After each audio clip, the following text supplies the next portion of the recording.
आस माता की कहानी। आस माता का व्रत फाल्गुन शुक्ल पक्ष की प्रतिपदा से लेकर अष्टमी तक कोई भी दिन देखकर एक दिन कर सकते हैं।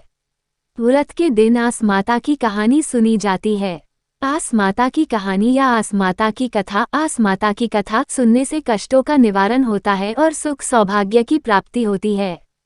पूजा विधि। एक पट्टे पर एक जल का लोटा रखें, लोटे पर रोली का साठिया स्वास्तिक बनाएं, चावल चढ़ाएं। 7 दाने गेहूं के हाथ में लेकर आस माता की कहानी सुनें। हलवा पूरी रुपये रखकर बायना निकालें।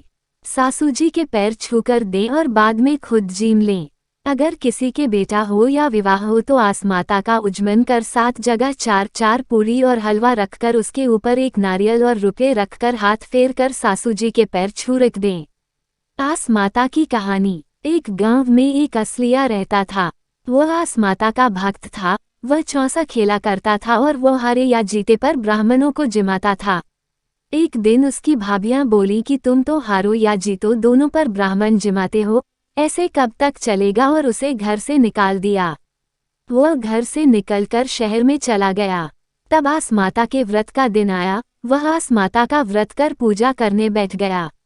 सारे शहर में खबर फैल गई कि एक चौसा का बहुत अच्छा खिलाड़ी आया है। खबर फैलते फैलते राजा के पास पहुंची तो ये सुनकर राजा उसके साथ खेलने आया।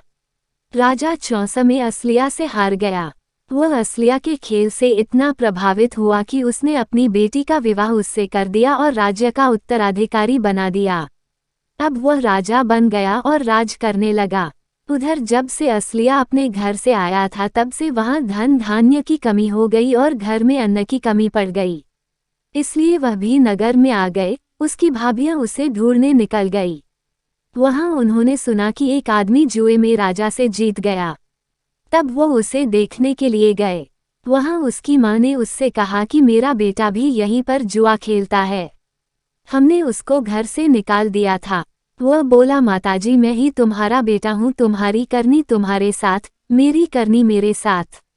इसके बाद वह अपने परिवार के साथ रहने लगा और सुख से राज्य करने लगा।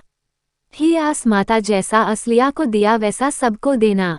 आस माता की कहानी कहने, सुनने, हुकारा देने और पूरे परिवार को देना।